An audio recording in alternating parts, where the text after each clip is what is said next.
What's up, crew? We have a whole new week, bunch of different questions, and I just wanted to go over a couple of them. I got 4, 5, 6, 7. We'll do 7. I'll go ahead and mark this right here. And these are all questions that came up into, well, you guys asked them. There's a link. You can go ahead and ask. It's on my Discord, but yeah, I'll find a way to make it so that you guys can see it because this is an audio only. Maybe it's gonna, yeah, it'll be in the description, whatever. Anyways, we have a few questions. What are the basic rules of motorcycle riding? What protective gear should I wear? What is the best way to learn how to ride? What should I check? What are common mistakes? What is the importance of a motorcycle helmet? And what should I do if I get into a motorcycle accident? Okay, so let's kind of tackle these a little bit here. So what are the basic rules of motorcycle riding? Pretty simple. Just don't speed. There's so many people that just speed and they just get destroyed. They can't make a corner. They run into the back of a vehicle. They can't see what's coming through the intersection. People can't see them. It's just speeding. Speeding is just one of those things that it's like, I get why people do it. I like doing it too. I mean, at least going from 0 to the speed limit quickly. That's fun. It's exhilarating. But that's just one of the biggest things is speeding. And I honestly think I don't know. Why are we doing that? When we're in a car, I mean, okay, so maybe I'm just not in the right state of mind for speeding. I don't have no problem I like driving. I like riding. I like the process of it. I like the in-between destination parts. I just think everyone's just kind of rushed. So I don't know. Let me know what you guys think with that one. But also like drinking. Drinking is so many people drink and drive, drink and ride. And I can't imagine drinking and riding. And now you're so off balance. It's just insane. So it's kind of dumb. So the basic rules, just don't speed and drink. That's one of those things. I'll expand more. I want to turn these into actual clips. So that was kind of the idea. This is more my brainstorm. I get emails and some questions from the Discord and everything. And I get questions on the shop. And it's just, I want to kind of go over some of these things with some of you guys. So what protective gear should I wear while riding a motorcycle? Full gear, guys. Full gear. Helmet, jacket, pants, gloves, boots, all of it. Protect every single part of exposed skin, even sunscreen on your neck. Wear some gear. I mean, at minimum, wear a helmet, full face helmet, protect your airway, protect your face, protect the most vital thing is your brain. I mean, outside of your chest and like the core, you don't want to bleed out and die for anything else either. So, I mean, at the end of the day, you really just should wear full gear. Impact protection everywhere, that it's normal, shoulders, back, elbows, sometimes chest, sometimes hips, knees, you got ankle protection, you got the protection, whatever motorcycle boot you have. So maybe crush protection for your toes, midsole shank, gloves, protect your palms from when you crash and put your hands out, knuckle protection for impacts, because you're gonna be flopping around like crazy. And yeah, I mean, abrasion resistance all around. Your skin is the largest organ on your body and it does quite a bit and you do not want to ruin it. So just wear full gear, What protective gear should I wear while riding a motorcycle? Yeah, wear full gear. What is the best way to learn how to ride a motorcycle? Just go take a class. Go take a class. I know why we're all on YouTube. Okay, we're all on YouTube. We're all searching the internet, like how to ride a motorcycle. What's the best way? All these other things. It really just kind of comes down to taking some action. And the simplest action would be to find a local motorcycle training facility and ask them when the next class is. And do some budgeting, do some scheduling, and boom, boom, boom, logistics done. But yeah, I get it. We're on the internet. We want to know the best way and everything, but it's really just taking that first step. Just take the first step. And one of the easiest ones is to go take an MSF or a local training facility class and get your endorsement, whatever it is. They provide most of the stuff, if not all of it. You just show up. And that's the cool thing about it. But if you already have like a motorcycle, your friend wants to teach you and all these other things, that's also a really good way. There's really no best way. It's really the best way for you. If you do better like one-on-one or feeling safe with like a certain individual that you've been, you feel safe with and they want to teach you and they know how to teach you and they're competent, perfect. That's the best way to do it for you.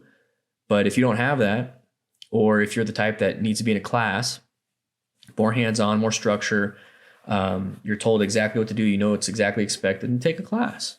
There's different ways to do it. And there's people out there that are like, I just watch a YouTube video and I learn how to ride. That's how I learn. That's the best way for me.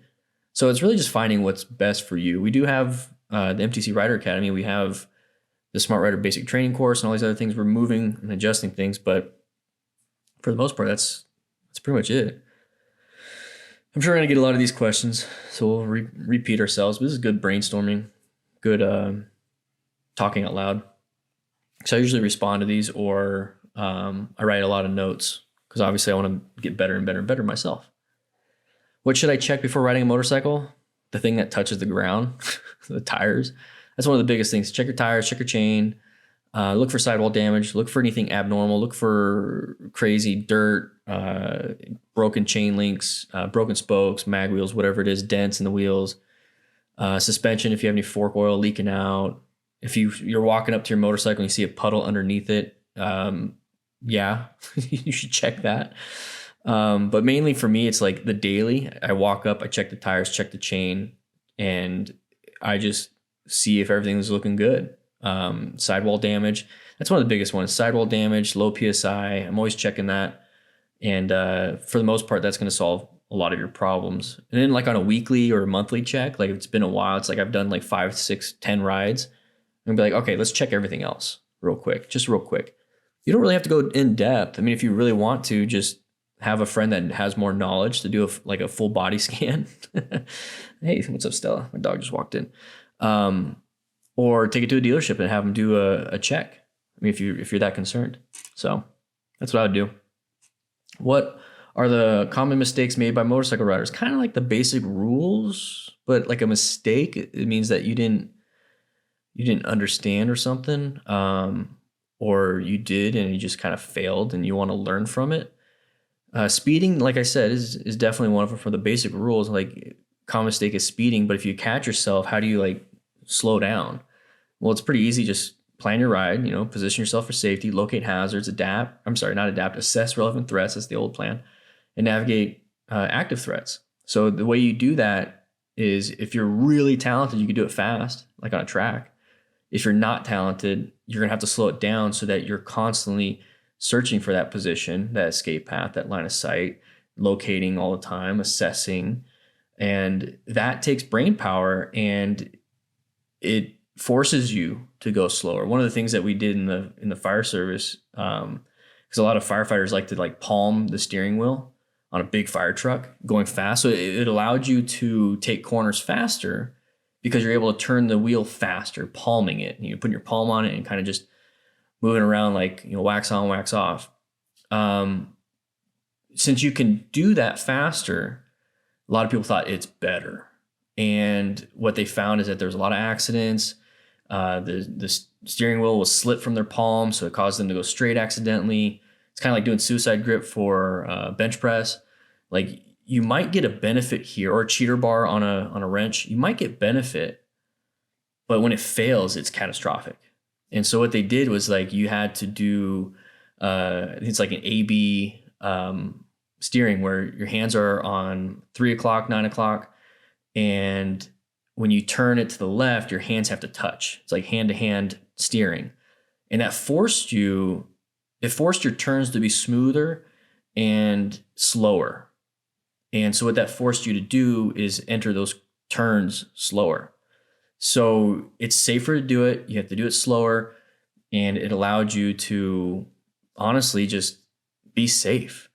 And so speeding is a big one. It's a mistake, but like, how do you fix that? It's like, well, you slow it down before the turn, and you have to plan that ride. You have to look for all these things. Like I said, the position for safety, locate hazards, line of sight. That's your version of hand-to-hand steering. Like, that's going to force you to slow down so you can gather those things. And since you're gathering those things and you're slowing down, you're reducing your risk of a crash. And at the same time, you are in a great position for safety. So that's the point, is that it's forcing you to slow down. I know a lot of I don't know a lot of people, but I'm pretty sure there's people out there like, this doesn't work for me, the planning your ride thing. And it's really because they can't do it quickly enough at the speed they're going. So it's forcing them to slow it down. And they don't realize they have to slow it down. So I think that's one of the big mistakes is that motorcycle riders make is just, and it's a common one, is not slowing it down and then just kind of assuming everyone sees them. Yeah. What is the importance of a motorcycle helmet? It's going to protect your brain, protect your airway, protect your face, protect your eyes, protect your hearing. It's the most vital portion of your body is your head and brain, airway. Everything's right there. It's a weird kind of design, but it works. And the helmet itself is supposed to absorb as much as it's designed to, which is still not enough. You can still die with a helmet on from like a terrible brain bleed. But it's really supposed to minimize the common types of crashes at the common speeds. It's not designed to keep you alive when you're doing 120 in a 35 and crash into the side of a vehicle. So it's very important, but it's not the end all be all safety blanket. Same thing with all the other gear, but the helmet itself, it's so important. It keeps your eyes, moving because you're not getting wind in your eyes. So eye protection is also very important with the face shield that's comes with a motorcycle full face helmet. Boom, right there. But it keeps your vision going. It's a little bit sensory isolation for hearing. If you have earplugs too, highly recommend. So it allows you to focus on what's important in front of you. And then you're not going to get a bug to the face, not all these crazy distractions. It's just, there's so much with a helmet. So much with a helmet. It's even sometimes a confidence booster. You put a helmet on, you're like, I'm good. This is nice. Yeah. And you look good too, probably. So anyways, helmets are just so important. Protects your brain as best it possibly can in the event of just even a drop from standing. But for the most part, it could save your life. You might have life-altering injuries to your face if you have a helmet and it's a terrible crash, but it might not be life-ending. And if that's the difference between surviving because you had a helmet or not, I'd take it. All right, so what should I do if I get into a motorcycle accident? What should you do if you get into a motorcycle accident? Well, first and foremost, remain calm, ensure your own safety, stop major bleeds, and quickly assess the severity. So rescue yourself, and it's not just for medical stuff. It's you want to rescue, so remain calm, first and foremost. I mean, you're going to be in fight or flight. It's going to be very difficult.